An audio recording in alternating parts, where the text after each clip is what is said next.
Thank you. I usually don't use the microphone. Usually it's enough. People can hear me. One of my parishioners told me, Father, you don't need a microphone, you need a muffler. And that's true, and that's true. I don't know why I got invited, Kathy. Honestly, I don't know why I was invited to a tea party 2010 or whatever it was in Binghamton, but I do come. What's your name? Sandy. Sandy, and you're? Tina. Tina, okay. So 3 people I know here. But it's my privilege to be here with you and to share or answer any questions that you have about life in the former old evil empire, Soviet Union. I do come from there. I'm sure, did anybody saw me before 2010? You did. Anybody else? You did. Did anybody saw me on the internet? No. So I assume that you wanted me to repeat this little thingy I do on the choices on the Soviet regime, because my friends, when I get serious, and in addition to my degrees in theology and teaching experience, I also, which you don't know, have a degree in American history and the political sciences.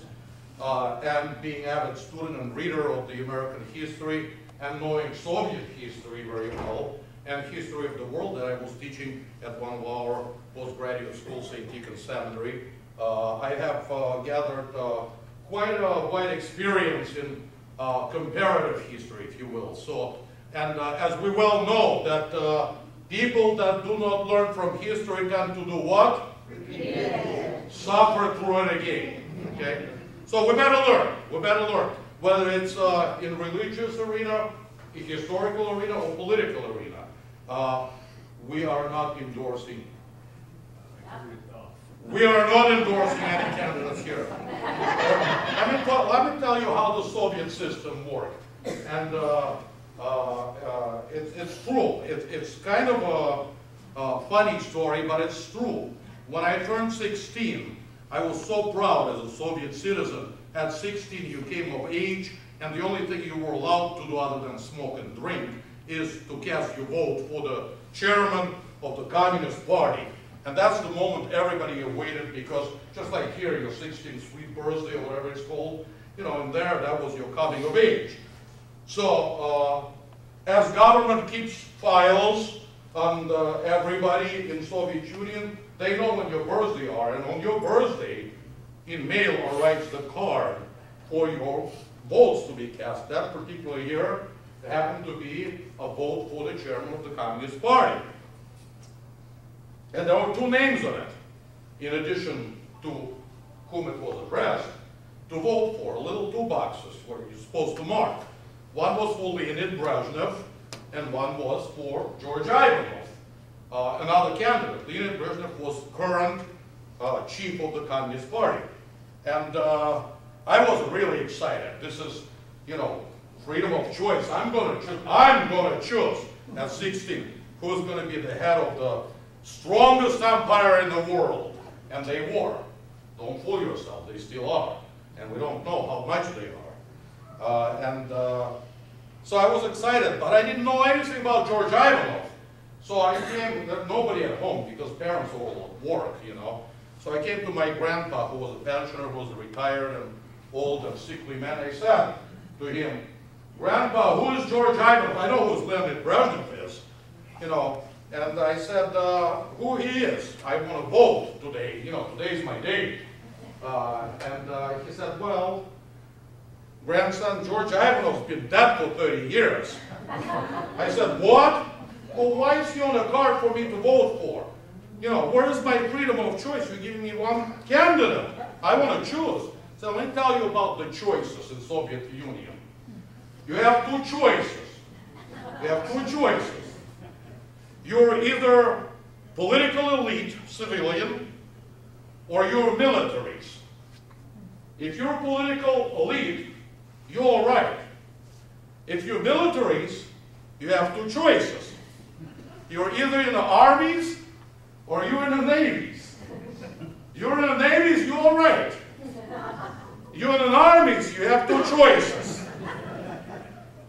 You're either in the artilleries or you're in the infantries. You're in the artilleries, you're all right. You're an infantry, so you got two choices. You get either wounded or you get killed. You're wounded, you're all right.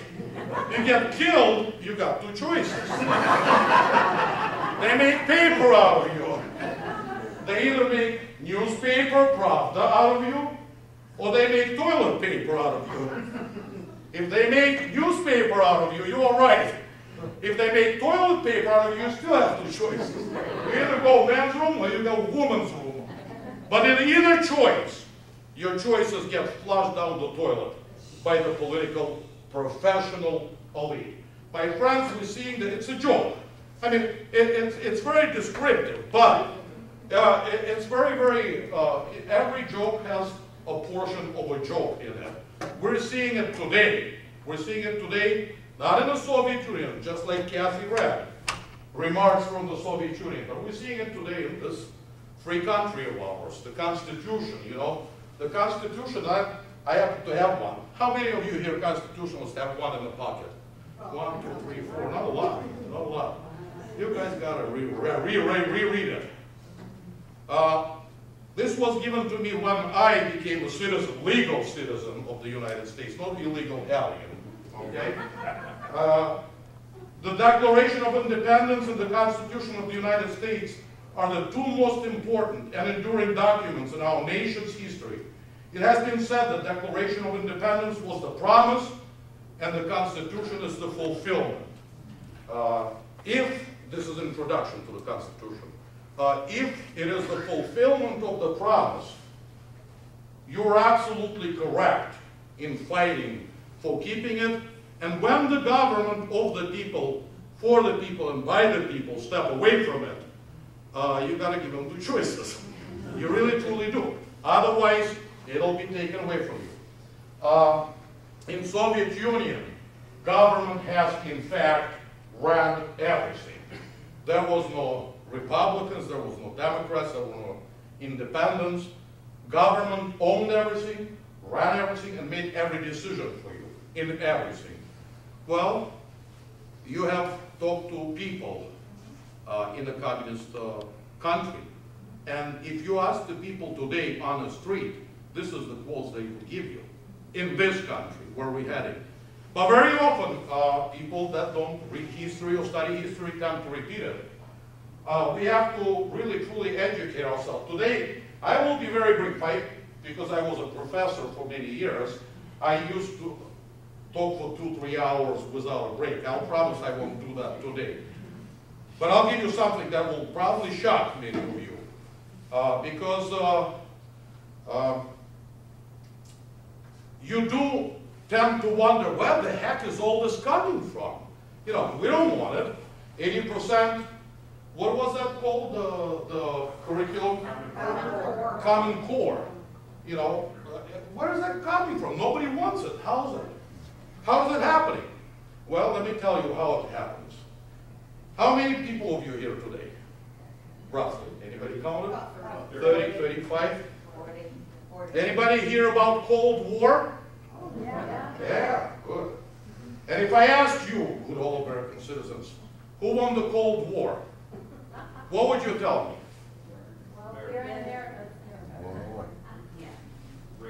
America. Well, today's also, and I will spend a few minutes on this, a very important anniversary. 50th to be exact. 50th anniversary of report to the Congress of the United States. That was in 1963. So 2013 makes it 50 years. Problem with us is we don't educate ourselves. We don't share the information. Because if we were, this still is publicly available knowledge. We would have probably started fighting all those changes a long time ago. Yeah. This is in the congressional record, and I'll give you links if you want later on. From 1963, Congressional Record Appendix 834, 835. Remarks made by Honorable Herland, Jr. of Florida. And what it is titled, because I don't want to paraphrase, I'm going to read as I talk. What it is entitled is current communist goals for America. Ever heard of that? No. 1963.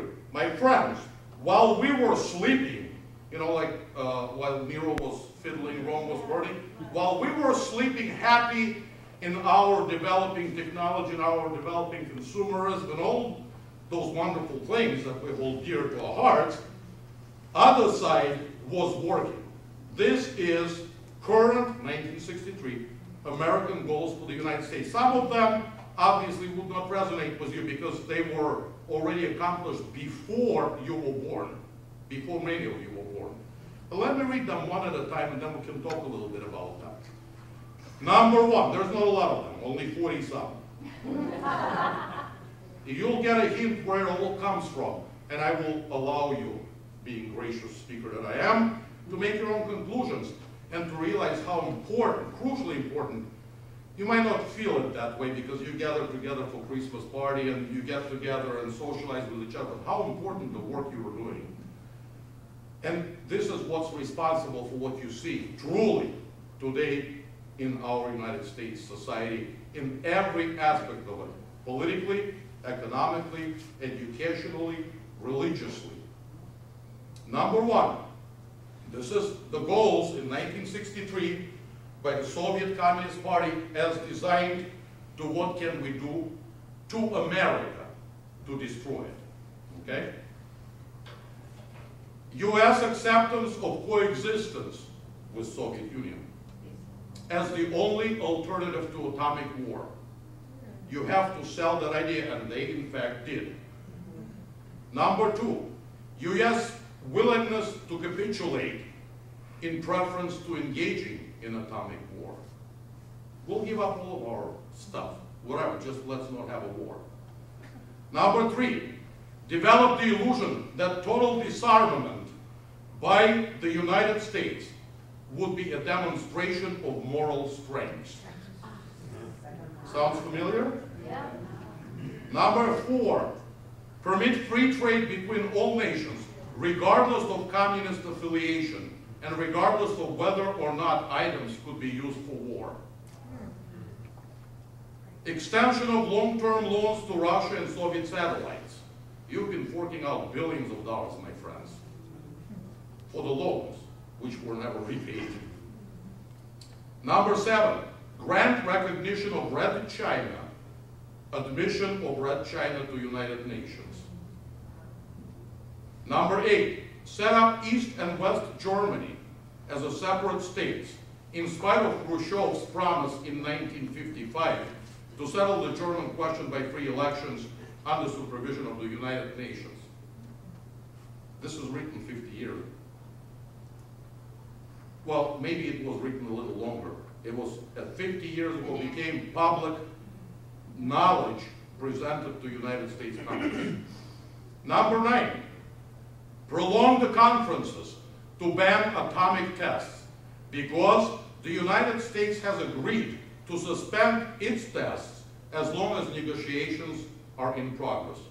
Sounds like a little bit Korea and Iran to anybody?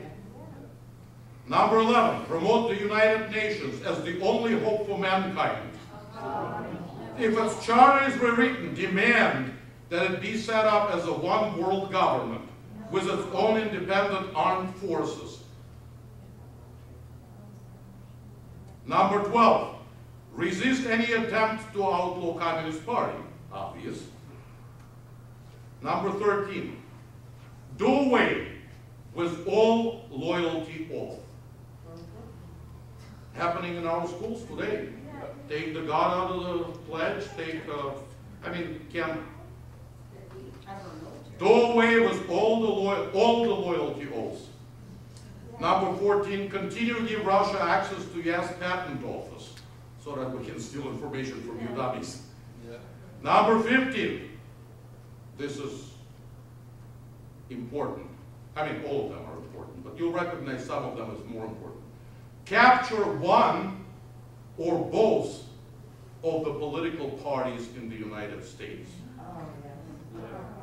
Number 16, use technical decision of courts to weaken basic American institutions by claiming their activities violate civil rights. Sounds familiar? Number 17. And this is what you were talking about, this curriculum. What was it called? Common Core. Common Core. Get control of the schools. Use them as transmission belts for socialism and current communist propaganda. Soften the curriculum. Get control of teachers' associations. Put party line in the textbooks. 50 years ago, my friends, while we were sleeping. Number 18, get control of all students' newspapers. Number 19, use student, those of you who remember 60s will appreciate this one. Use student riots to foment public protests against programs or organizations which are under communist attack.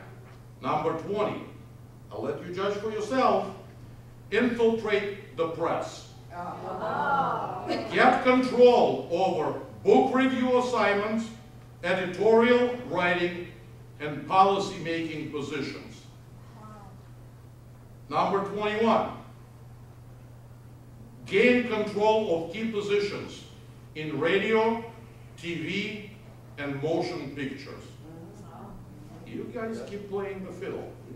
You're okay. Number 22, continue discrediting American culture by degrading all forms of artistic expression. An American communist cell was told to eliminate all good sculpture from parks and buildings, substituted by shapeless, awkward, and meaningless forms.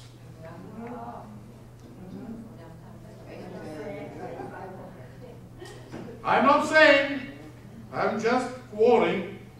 Number 24, eliminate all laws governing obscenity by calling them censorship and a violation of free speech and free press. Sounds familiar? Control art critics and directors of art museums. Our plan is to promote ugliness, repulsive, and meaningless art. Number 25, break down cultural standards of morality by 1963, my friends, by promoting pornography and obscenity in books, magazines, motion pictures, radio, and TV.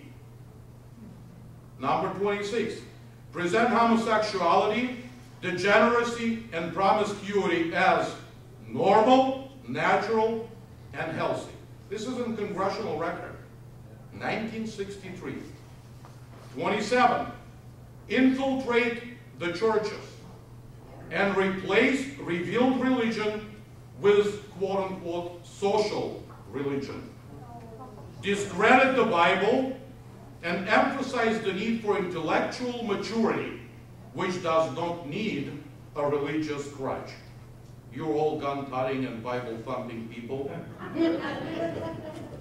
Number 28. Are you getting a picture, my friends? Where, a scary picture, where all or a lot of ailments that, by the way, not just Democrats, let me tell you this, Republicans, political elite, that's why they all need to be flushed down. If they do not work for you, they shouldn't get a job. Number 28. Eliminate prayer or any phase of religious expressions in schools on the grounds that it violates the principle of separation of church and state. This is in 1963. My friends, you've been here. I haven't. I've been on the other side at that time. This was the plan. Think it's working? Who won the Cold War? That's a question yet. It would remain to be seen. It depends on people today, like you and me. That's what it depends on. Cold War ain't over. Number 29, discredit the American Constitution. And since you're all constitutionalists here, that should resonate with you. Discredit the American Constitution by calling it inadequate, old-fashioned. How many times do you hear that, guys? Today, not 50 years ago. Inadequate, old-fashioned, out of step with the modern needs, a hindrance to cooperation between nations on a worldwide basis. Number 30, discredit the American founding fathers. Present them as selfish aristocrats who had no concern for common men. Or atheists. Belittle, number 31, belittle all forms of American culture and discourage the teaching of American history on the ground that it was only a minor part of the big picture. Give more emphasis on Russian history since the communists took over. 32, support any socialist movement to give centralized control over any part of the culture, education, social agencies, welfare programs, mental health clinics, etc. 1963, my friends. The plan was laid. Number 33, eliminate all laws or procedures which interfere with the operation of communist apparatus. Been done. Number 34, also, eliminate the House Committee on Un-American Activities. Done. Number 35, discredit and eventually dismantle the FBI. They've been doing a fantastic job on that. Number 36, infiltrate and gain control of more unions. Not of unions, but of more unions. So at that time they already had, in fact, control of some of the unions. Infiltrate and gain control of big businesses. 38, transfer some of the powers of arrest from the police to social agencies. Treat all behavioral problems as psychiatric disorders which no one but psychiatrists can understand or treat.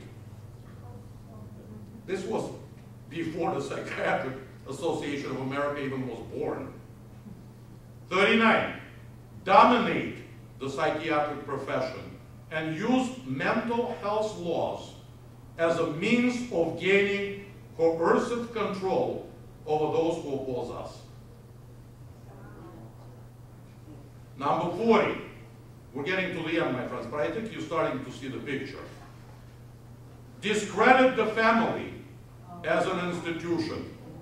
Encourage promiscuity and easy divorce. Number 41, emphasize the need to raise children away from the negative influence of parents. Attribute prejudices, mental blocks, and retarding of children to suppressive influence of parents.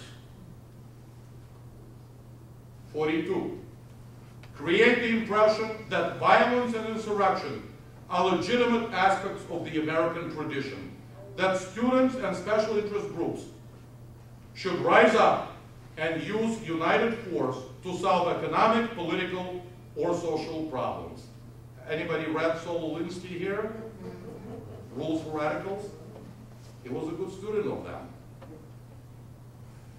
43, overthrow all colonial governments before native populations are ready for self-government. Been there, done that as a country. Number 44, internationalize the Panama Canal.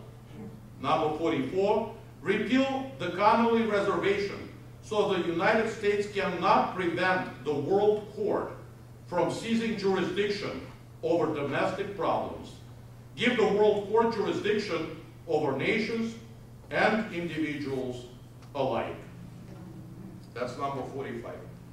My friends, it could be really, really an eye-opening document if you dig into it and read it and consider it where we are today, what's going on with our social agency, educational programs, healthcare reforms, or any of that stuff. If you wanted to know if you want to know where all this stuff is coming from, when we are good American people, blessed by God, protected by Constitution, how is it possible?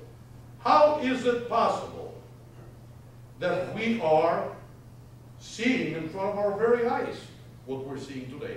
Well, I'm sure you came here to find an answer. I gave you the answer. The question that I asked earlier, who won the Cold War? I don't know. You can't win the Cold War or hot war by atomic bombs or by destroying the very nature and institutions of the society against which you are at war. And they are helpers within our midst. Within our midst, there are helpers on both sides of the aisle. That if they don't follow this, even unwittingly, they're leading us to those 45 points, even if they're too dumb to understand it. So my friends, I would like to conclude and come back, because I was given time limit, to that opening joke that I said. Well, not joke, but it's funny. Everybody laughs, but it's true. Is that you have two choices. Believe in God, keep toting your guns, thumping your Bible, and stand up for the Constitution. No matter what, even a little efforts, even as insignificant as we are, makes a huge difference to stand up against what I have just presented to you. Huge difference. And you are all patriots for that, because without you, we will be living today in the Soviet Union. Only people like you stand in its way. And with that, it's time for you to ask me a question, or me to ask you a question. I'm not sure which way it goes around. Anyway. What are you guys doing here? Other than free lunch or dinner. What are you guys doing here? Do you have a plan? Yes.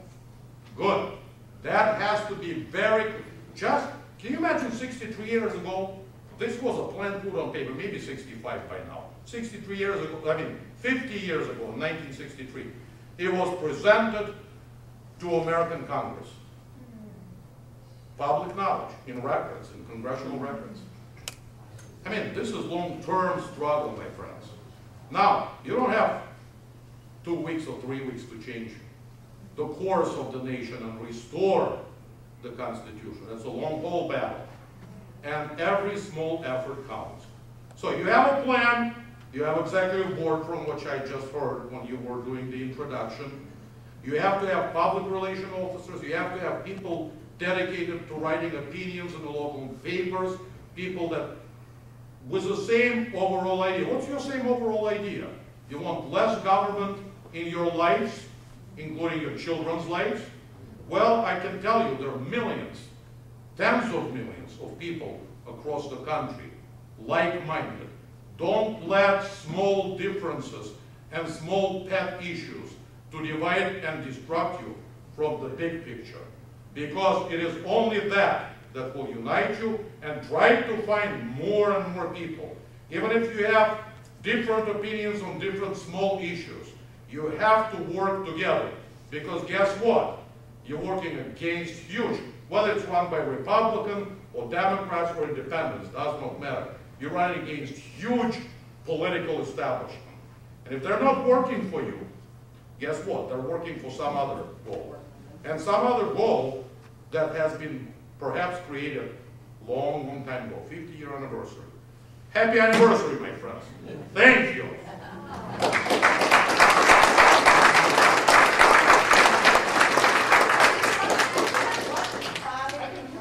I charge extra for questions. Because you wrote me a check with 6 zeros. You know that. You're going to be kicking out. That was before the decimal points. Can you email that to our group? Well, I'm not good at emails, so I will give it to Kathy, and she'll distribute it to everybody. Absolutely. There's another very good group that you can find a lot of good resources in, and that's national group, where you have a very, just like Solinsky's rules for radicals, somebody have published a wonderful rules for patriots. It's called freedomworksforme.org. So if you haven't been on their website and read those outstanding short, very short rules, they might actually help your local organization tremendously and connect you with other groups of like-minded. And I am sure, because I know that this was not the group that invited me to come and talk at 2010, there was some other group, but with a very similar values. And there are other groups in this area and in the counties and in the states. You need to get some serious effort to try to connect to them, put small differences aside and concentrate on the big picture, because the other side have a big picture, my friends. I mean, they always had it. We just not always knew about it. But now you know, and you don't have excuse. You don't have it. None of us have an excuse, because the other side is working by the plan. And you know what? A lot of that plan from 50 years ago is already here today. Okay? So, yes? You said that those points, that plan, was read into the congressional record? Absolutely. I can tell you. What was the occasion for that happening? Do you know? It was regular presentation. Just a regular presentation? Yeah. Because some person have delivered those plans to the group of congressmen and senator. Actually, Senator Herloff was the one who presented it. And it was by unanimous consent of the Congress at that time, it was entered in the congressional record. So it's public domain. Everybody able to find it. Probably even in a local library you can find it. You know, I don't know if they have been digitized or computerized to that point, but hard copies are all over the place. University library would be a good place if anybody wants to find it. But I'll give you a link where you can find it on a computer. How active is the Communist Party today? It's active, it's very popular, it changed its colors, but you know what? You have to take things in a context, my friend, because what they used to call Communist Party, before that there was a dictatorial rule by the Tsarist government, was the very similar structure. Today it's a dictatorial rule yeah, they just changed the names. I mean, the nature of the beast remains the nature of the beast. And who knows when Columbus sailed the ocean blue? The children learned that in the curriculum. Excellent, excellent, man. You're not too long ago out of kindergarten, I can see. 1492. How old is the United States of America? 237 years. Excellent, excellent answer. There's a theologian on your midst. Before Columbus discovered America and before the birth of the United States, the Russia, which is a huge, as Reagan called it, evil empire, 1/6 of the entire Earth's landmass. 1/6. It's huge and powerful and rich, and in natural resources, all the rest of the countries combined are poorer than Russia is. No matter under which political regime it existed, whether it's small duchies prior to beginning of first millennia, or as one Tsarist Russia, or as Soviet Union for almost 100 years, or as a democratic state today, they have been always on the receiving end of political hatred and desire to be destroyed from the West, because West always felt threatened by Russia, or Soviet Union, or whatever you want to call it. Before Columbus found America, Russia was already fighting with the West. At that time, America wasn't West. It was Europe that was the West. You know, and all through the time of wars, whether it's First War, Second War, doesn't matter. The desire, Marshall Plan, many people probably heard about that. The desire of the Western world was to break up Russia into small fiefdoms, because as one big, large, united country, it presents threat. It presents threat. So politically, Russia have been kind of fighting off attacks, one form or the other, from what they consider Western world for a long time. So 50 years is not a long time in their books. In our books, 50 years is a long time. In our area here, any building that's probably, I don't know, 50 years old or whatever, 75 years old is a historical building. You know, in Russia, if you ever been in Russia, in Moscow, St. Petersburg, you walk by the churches built 1,500 years ago, over 1,000 years ago. Different concepts. They have Eastern mentality, we have Western mentality. Two mentalities are very different. Nonetheless, I seriously tell you, they take their, whether hot wars or cold wars, very seriously. Very seriously. As I have showed you today, that plan has been laid out for America 50 years ago. Today, I will bet you, if I went carefully over every single item of that, if not all, most of them are already here. Short 50 years later. So let's not sleep. Let's wake up. Let's wake up a sleeping giant, which is the people of the United States. They don't even And find it. you have no, they don't. That's the point. That's the point. The cabinet of the White House. They are more transparent and accountable than our county, state, or federal politicians are. That's amazing. That's amazing. So, my friends, I hope you take back home from this short meeting with you a lot of material to think about. And Kathy will forward those communist plan for America by email links or whatever you call those things today. Do think about those things. Don't think that you are not accomplishing. I always tell it to people. Anything just because you're a small group and provincial group in a small town. You know, the world was changed by one man and 12 disciples. The world was changed. So, you have 30 people here, not just 12. It's up to every one of us to do the good work, to reestablish the communities, families, schools, morality, religion, which was the founding principles of this country. Thank you, otherwise I'll have to charge you extra. When did you come here and 30-some years ago, 35 years ago. I've been in Attica for 23 years. I came as a package deal with a family. Right. I was a little kid. I still am at heart. Yes? What do you think makes people want to take freedom away from others when they can look to see how America literally took a 5,000-year leap in 237 years? We went from plowing fields with horses and plows to putting a man on the moon. How could you not admire that and want to replicate that? What makes people that even live here not think that that's wonderful and they want to suppress people? Well, I can answer you from a religious perspective on that question. Power corrupts, absolute power corrupts absolutely. It's about power, okay? And that comes from, in my perspective, I'm a priest, from evil. It's a temptation that we all can very easily fall. You know, there's a good American saying, there by the grace of God go I. You know, we can feel as proud and as charitable and as pure citizens and members of our community as we want, but it's by the grace of God. If not, we will be just like those people that we're opposing, perhaps. Don't get too proud. Get too proud.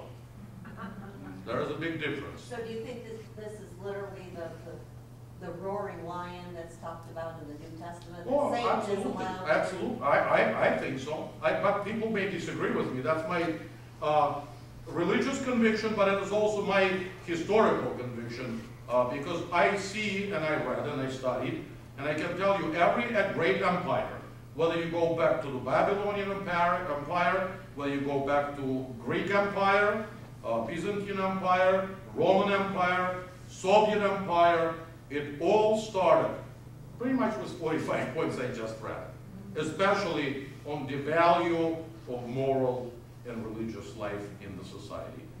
So from my perspective, both as historian and as a priest, I can tell you, and you can call them communists, you can call them czarists, you can call them Republicans, you can call them independents, or whatever you want to call them.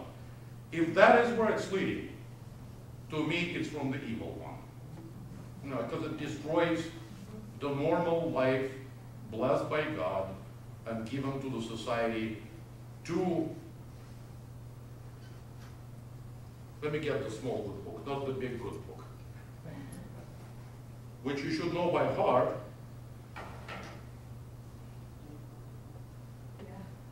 Who knows? By heart? Jim. Jim? Uh-oh. Yeah, it is. He's my grade. Where's Jim? Raise the hand. You get extra money, Jim, what's your name? Jim Sacco. Jim? Sacco.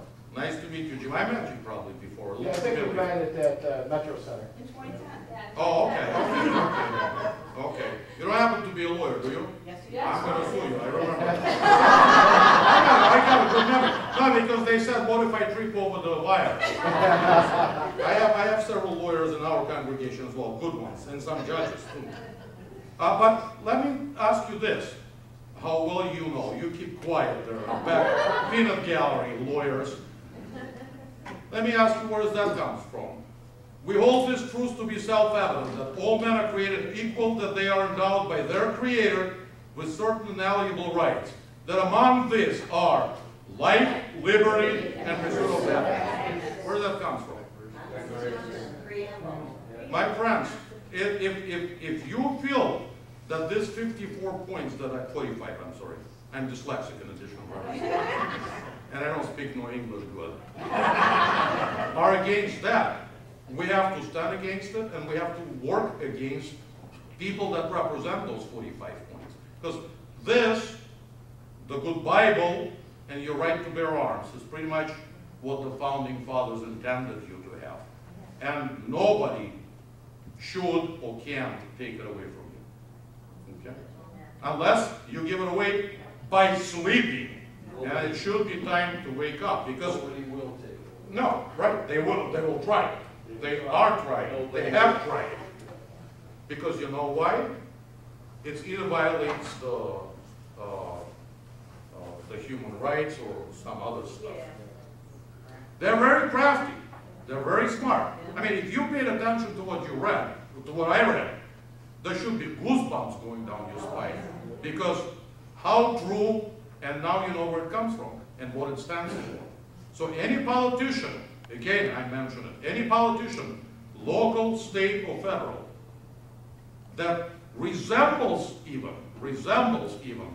those 45 points ought to be flushed down the toilet or not elected. And it's our responsibility. Whether he's Republican or independent, don't matter. I'm afraid, though, that it's similar to what you found when you were 16. I don't believe that. Yeah, the political elite of any stripe, They put you know, in who they wanted. Republicans, they don't want to give up their power. No. They will go to every single compromise that they can think of to be reelected. So, who elects them in America? I don't know, I'm Russian. We do. Well, then it's your fault. I was- You know why it is? You know why it is? You know why it is? It's because we were always asleep at the wheel. That's why they got away with so much as they did. That's why. But I'm telling you, people all across America are waking up and smelling the coffee and saying, enough is enough. I'm just So we afraid can just because treat it. I felt the last election, and not even just. You know how afraid? But Let me ask the lawyer in the back. Wait. How many people signed the Constitution or the Bill of Rights? Either one. I'm ready. Well, I don't have an exact number. I'm a better lawyer. I work with constitutional lawyers, by the way, all the time. So let me tell you, enlighten you, okay?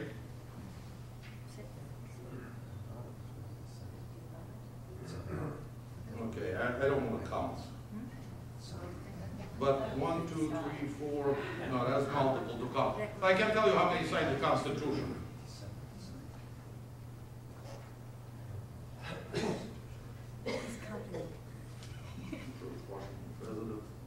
No, I have to count, but there are roughly 40 people. Roughly 40 people, my guess. 57? 57, maybe, yeah, thank you.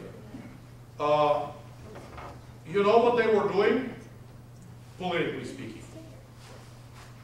What did the Constitution do? Right. And what did the Independence Declaration do? From England. And what was the penalty for that? Death. So, you saying you're afraid with a local county executive here or a local mayor or what? You're afraid? You know what those people put online? I don't mean afraid of We shouldn't that. be afraid. I don't mean afraid of fear. What I'm afraid of is that similar to what you found when you were 16. You've got only 2 people to elect? Not even 2 people, whoever they choose. I believe the elections were so rigged. I believe Mitt Romney won. All politics are local. Yeah. All politics are local. So my friends, it starts here. It doesn't start with who's sitting in the White House. You know, it ultimately winds up there, but or a Senate or a Congress or the House of Representatives. It ultimately starts where we leave. Many elections were stolen in 2000. And it took, no, you're wrong. How do we take it? It's been a plan Well, that's what I'm saying. for 50 years that we know publicly. For 50 years. So, it didn't happen in 2012. No, right. But I think It took, how do you break it? You put as much effort and money into it. You know the difference between ideology and political affiliation? No. Ideology is that something that people believe in as much that they will give all their fortune and all their lives to. Political affiliation, I just show up on November the 2nd or the 4th or the 8th, and now it's easy, electronically cast the vote. So, those people that I read from, and there are a lot of people, and I'm not going to identify the party that affiliates with this belief, a lot of people put their entire, for generations, not just one person, one family, for generations, their entire lives, careers, fortunes, and they did take over the schools, they did take over the press. It takes money and commitment. The Republicans on the other side, they're all concerned always with living their own lives, not getting involved, making their businesses work, and supporting the families and the churches. Well, if you're not going to do it, you're going to lose. Because you can't fight ideology with just simply wishing it away. You have to stand up and be counted. And it starts on a local level. Do you teach these things in your church? In a church, I teach the gospel of Jesus Christ and salvation of each individual. You don't talk any... Oh yeah, I got a big mouth. That's what my wife tells me. I got a big mouth. So anybody, it would not be part of the sermon, certainly. But anytime people want to talk to me, and I'm very accessible, I talk to people on all kinds of subjects. Have you thought about teaching classes at BCC? For the Yes, unfortunately I cannot do, I even have to give up my teaching for our church because of my very, very busy schedule. Not only with my parish, I'm also dean for New York State and have been for many years for all the churches in New York State. So I have a lot of diocesan responsibilities, meetings and all kinds of stuff. Plus I have a small family with 12 children. 7 of my own, and 5 we adopted from Russia. In the last 5 years. Everybody, you can't save the world. Only Savior can save the world. But even if every one of us contribute just a little bit, the world could be a better place. I firmly believe in that. Firmly believe in that. So it's up to each one of us. Do just a little bit. And don't worry about the results. You do your part. Results will come. And they'll be blessed by God. Thank you. Thank you. Thank you.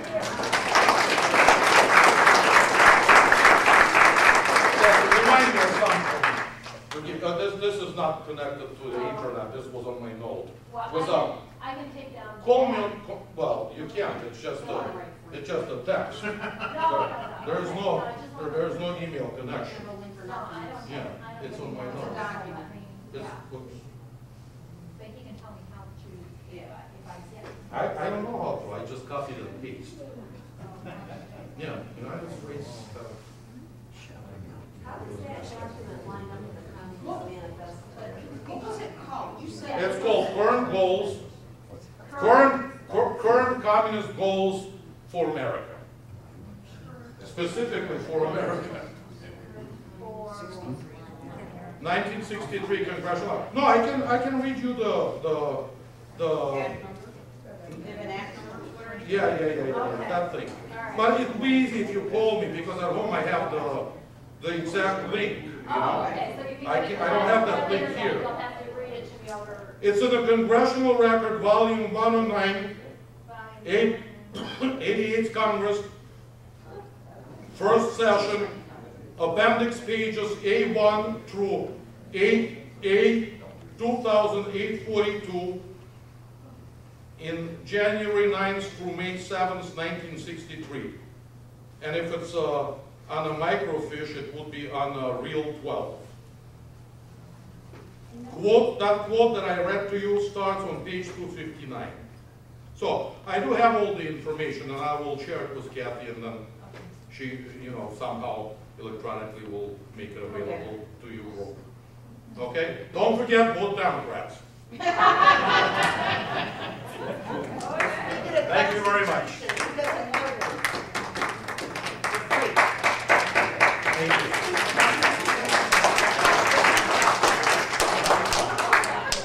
Hey, my time ran out. I held you over for five minutes.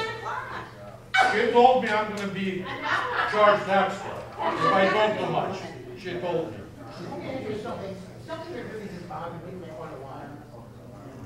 And no matter where I look, I find that, and I'm not criticizing the Muslims, but there are Muslim infiltrators in the White House. They're all over the place. And I worry about the Muslims being a second insidious problem. Yeah, I can tell you very shortly on that. In Korea, just completed was the World Council of Churches Assembly. That has representatives of all the churches around the world, including Russian Orthodox Church.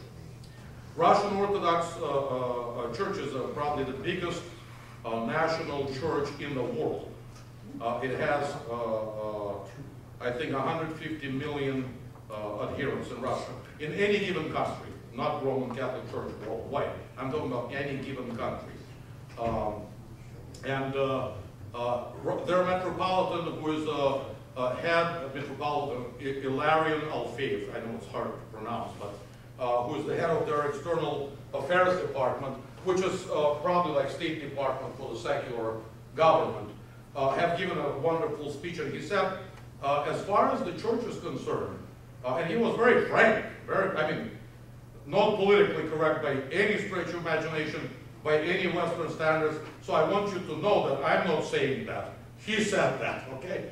That today, the Western world, and he talked a little about what we talked about today, destruction of the family values society in the Western world, as well as in many other parts, including America, New Zealand, Australia, and in what used to be called under the Soviet Union free world, outside of Iron Curtain.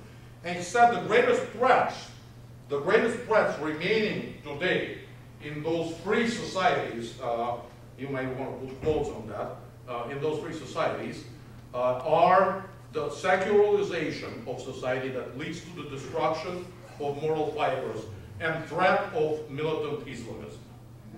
Because it destroys, because he said, according to their faith, you either convert or you do not have a place in the society, in the world. So it's that simple. They have the same goals as the communists. What happens if they collide? They're going to have a... Well, today there is no such a thing as a communist state remaining in the world, except for maybe one of the Koreas, But they're not very, very powerful.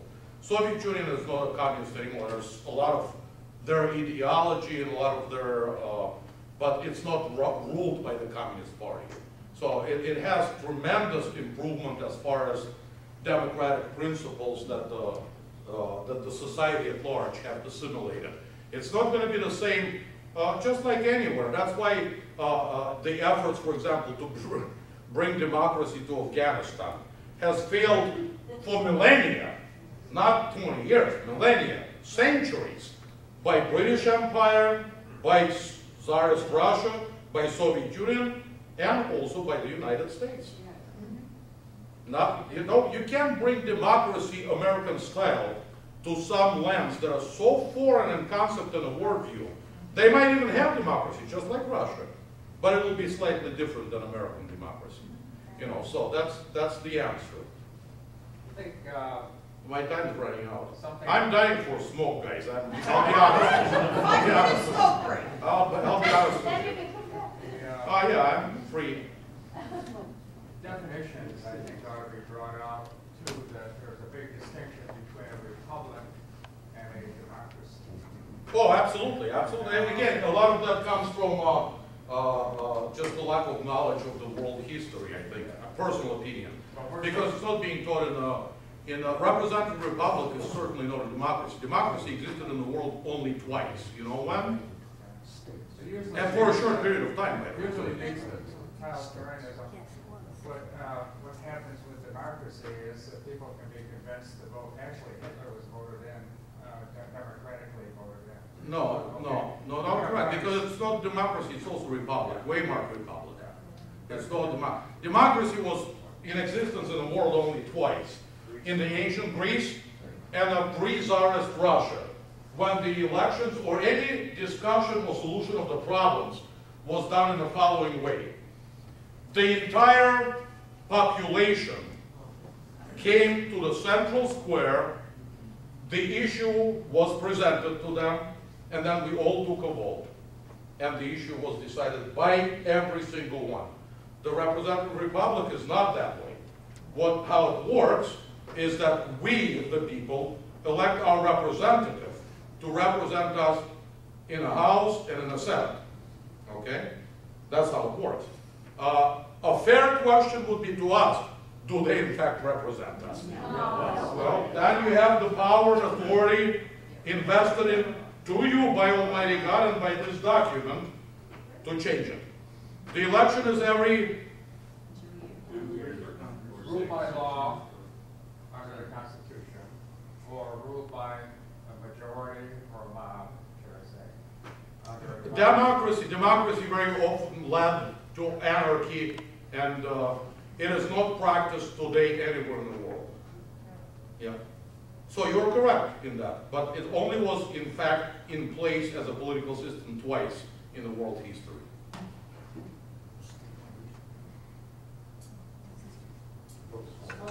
Smoke break. Winning time. I'm sure you have other things to discuss here. The only thing, again, I can encourage you is do your little thing to make the world better, your society better, your town better, your county better, your state better, and work with others. Work with others. Very often the most difficult thing to overcome, and I know that from church life, from political life, from institutional life, colleges, you know, seminaries, whatever, is that we always let the small stuff derail our big efforts. We always let personalities play, but you know what? Whether it's the political elite establishment or the evil one, they will find our weak link, and the chain breaks at the weak link. So we got to very often to overcome small, petty stuff in order to really, really bring great accomplishments to the society, really, truly. So thank you again, my friends. Thank you. Don't invite me again. Every time I come and talk to groups, I get a call from my bishop. You did what? But he puts up with me. Good.